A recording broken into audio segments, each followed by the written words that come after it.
मान लो ये इंसान है, ये एक व्यक्ति है, ये इस जगह पर रह रहा है, ये इसका गांव है।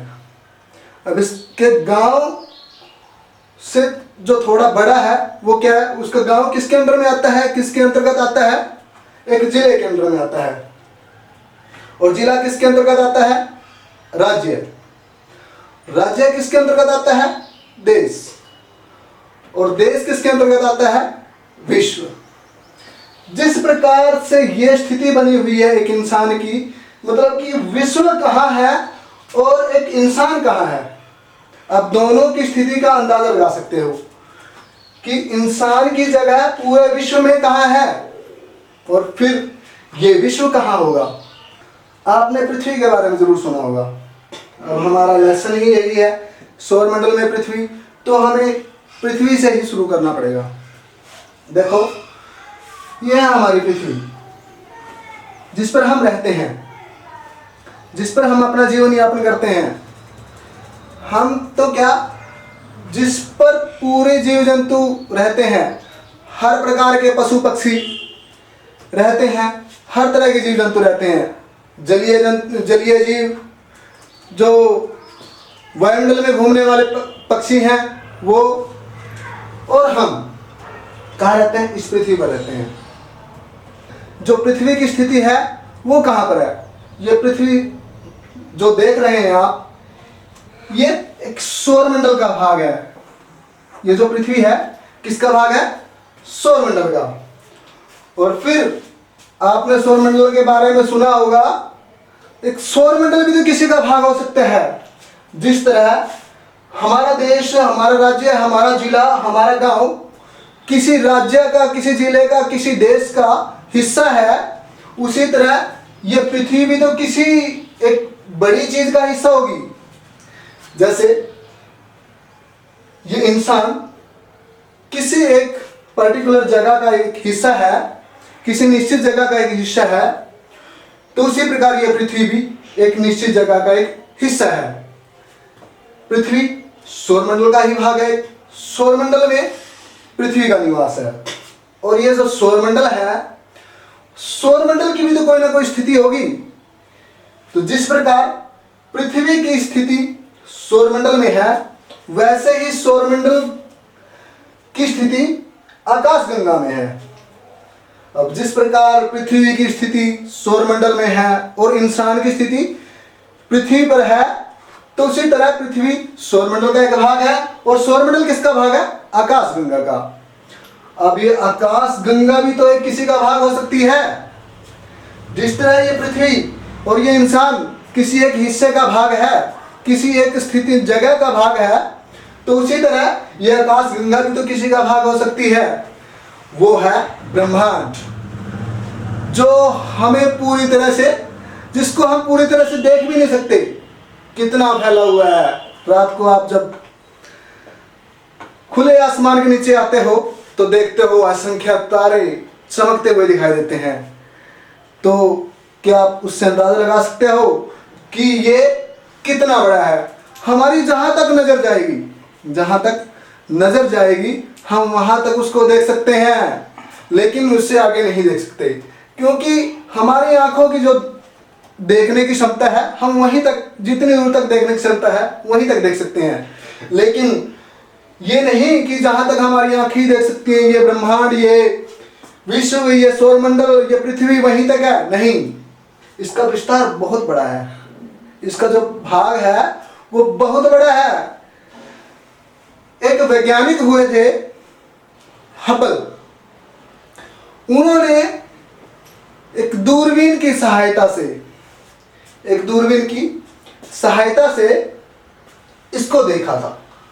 उसने ब्रह्मांड को देखने की कोशिश की थी, उसने ब्रह्मांड को देखने की कोशिश की थी कि ये कितना बड़ा है, लेकिन उस दूरबीन से भी वो ब्रह्मांड की स्थिति का, ब्रह्मांड के विस्तार का अंदाजा नहीं लगा पाया था।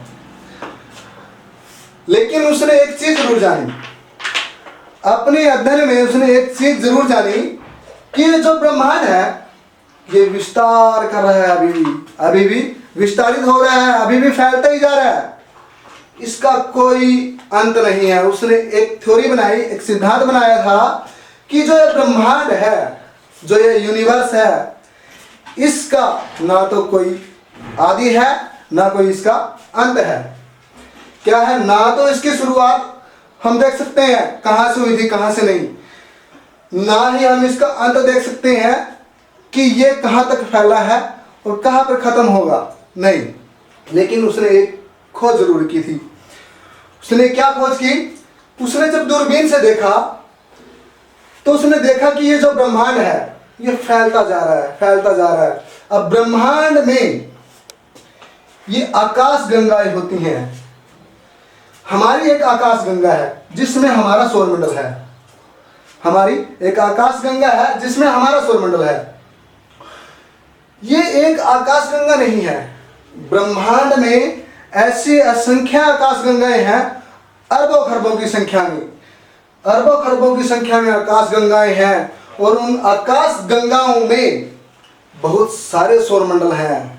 ये तो हम सिर्फ अपने वाले सौरमंडल को देखते हैं जिसमें हमारी पृथ्वी है। ये तो हम सिर्फ अपने वाली आकाश गंगा को देखते हैं जिसमें हमारा सौरमंडल है और हमारी पृथ्वी है। केवल ये ही नहीं, आकाश गंगाएं तो बहुत सारी हैं, अरबों खरबों की संख्या में।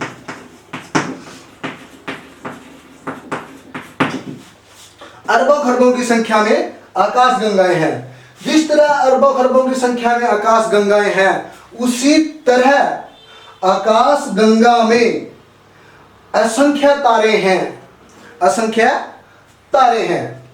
जिस प्रकार हमारे सौरमंडल में सूर्य है, सूर्य वास्तव में एक तारा है। अब जैसे सूर्य एक तारा है हमारे सौरमंडल में, तो उसी तरह आकाश गंगा में ऐसे तो असंख्य तारे हैं, असंख्य, जिनकी कोई गिनती नहीं है, जिनका कोई मतलब कि आदि ना अंत है, मतलब कि पता ही नहीं है, गिन ही नहीं सकते, इतनी असंख्य तारे हैं, इतने सारे तारे हैं। फिर उतने ही असंख्य आकाश गंगाएं हैं। और उन अगर एक आकाश गंगा की बात करें तो एक आकाश गंगा में असंख्य तारे हैं। उन असंख्य ताराओं में एक हमारा है सूर्य, जो एक हमारे लिए एक बहुत बड़ी ऊर्जा का स्रोत है। सूर्य हमारे लिए एक बहुत बड़ी ऊर्जा का एक स्रोत है। यहां तक हमने पढ़ा कि जो पृथ्वी है वो सौरमंडल का भाग है और जो सौरमंडल है वो एक आकाश गंगा का भाग है। जिस तरह ये एक आकाश गंगा का भाग है, उसी तरह ये आकाश गंगा एक ब्रह्मांड का भाग है। अब हमें ये नहीं पता कि ब्रह्मांड में एक है या क्या, कितने हैं, इनका भी नहीं पता। क्या पता, मान लो जैसे ये सौरमंडल बहुत सारे हैं, जैसे बहुत सारी असंख्य अरबों की संख्या में आकाश गंगाएं हैं, क्या पता हमें असंख्या की संख्या में ब्रह्मांड भी हो। और जिस तरह हमारे पृथ्वी पर जीवन है, उसी तरह क्या पता इन आकाश गंगाओं में असंख्य अरबों खरबों की संख्या में ग्रह हो और उन ग्रहों पर भी क्या पता जीवन हो। लेकिन ये अभी तक हमें पता नहीं चल पाया। लेकिन वैज्ञानिकों की कोशिश जरूर रहती है कि वो इन चीजों के बारे में जाने। तो आज की क्लास में हमने ब्रह्मांड के बारे में जाना, ब्रह्मांड में आकाश गंगाओं की क्या स्थिति है उसके बारे में जाना, आकाश गंगा के अंदर सौरमंडल की क्या स्थिति है उसके बारे में जाना। तो जहां तक हमने पढ़ा है, तो आशा करता हूं यहां तक आपको समझ आया होगा।